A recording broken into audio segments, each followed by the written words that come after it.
কৰিবলৈ দিয়ক। ভাবি আপোনাক দলক আমি খেলপথাৰত প্ৰৱেশ কৰিবৰ বাবে অনুৰোধ জনাইছোঁ। খেল চাবলৈ দিয়ক। বাবঙৰ খেলখন চাবলৈ অনুৰোধ জনাইছোঁ। নভাতী আত্মবাণী প্ৰৱেশ কৰিবৰ বাবে অনুৰোধ জনাইছোঁ।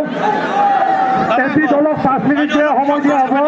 তাৰ পিছত আপোনালোকে বাইকটো থাকিলে আৰু ঐতিহাসিক শ্ৰী শ্ৰী হাতী সত্ৰৰ যিটো বাঁহ ভঙা খেল প্ৰত্যেক বছৰে আহি আছোঁ, এই বছৰো আহিছোঁ আৰু আশা কৰিছোঁ যাতে সকলোৰে মংগল হওক আৰু এই উৎসৱে গোটেই বছৰটো সকলোৰে যাতে আশীৰ্বাদ আৰু সকলোৰে ভাল হওক। ধন্যবাদ। ঠিক আছে। আপুনি বিচৰা বাতৰি পাব কেৱল নিউজ 18 এপত। নিউজ 18 এপ ডাউনলোড কৰিবলৈ স্কেন কৰক এই QR কোড। গুগল প্লে ষ্টৰতো পাব এই নিউজ 18 এপ।